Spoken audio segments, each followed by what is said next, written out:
কি ভাবছেন ভাই আমি পার্কে বসে আছি? আরে না ভাই, আমি এই মুহূর্তে বসে আছি আমাদের তপন ভাইয়ের লটকন বাগানে। দেখতেছেন অসাধারণ লটকন, এতে কালার দেখতেছেন স্বর্ণের কালারের মতো।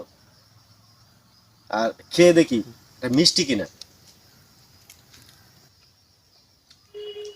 মাশাআল্লাহ, অনেক সুস্বাদু এবং মিষ্টি। এই বাছাই করা লটকন গাছের এই শাখা দিয়ে, যে কচি শাখা আছে এই শাখা দিয়ে তিনি নিজেই চারা উৎপাদন করেন, যেটি আমরা কি কলমের চারা বলি। আপনাদেরকে দেখাবো যে ওনার কলমের চারা কতগুলো আছে এবং তিনি কিভাবে বিক্রি করে। আপনারা তো অনেকেই লটকন চারা নিয়েছেন, ক্রয় করেছেন, লাগাইছেন। তো আমার জানা মতে অনেকেই ফোন দিয়েছেন আমাকে, ভাই আমি তো লটকন চারা কিনে প্রতারিত হয়েছি। তো আমি 100% গ্যারান্টি দিয়ে বলতে পারি, তপন ভাইয়ের নার্সারিতে আসেন, আপনারা তপন ভাইয়ের নার্সারিতে এসে দেখা চারা নিয়ে যান।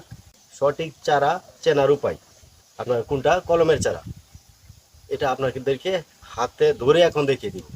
ওনার নিজের গাছ থেকে বাছাই করা যেই সুন্দর বড় সাইজের যে ফলগুলি হয়, সেই ফল গাছের কুড়ি দিয়ে শাখা দিয়ে, এই দেখেন ছোট ছোট শাখা, এগুলি এগুলি আপনার কেটে এই চারার মধ্যে লাগানো হয়। আপনাদেরকে দেখাই, দেখুন কত সুন্দর করে, এই যে দেখুন, এই যে দেখছেন এই চারাগুলি সঠিক। আপনারা অনলাইনে চারা কিনে প্রতারিত হবেন না। আমি স্ক্রিনে ওনার নাম্বার দিয়ে দিব, আপনারা ওনার সাথে সরাসরি কথা বলে আপনারা ওনার বাগানে এসে, নার্সারিতে এসে চারা ক্রয় করবেন, ইনশাল্লাহ ঠকবেন না। আমি 100% গ্যারান্টি দিয়ে কথাটা বললাম। সকলকে ধন্যবাদ।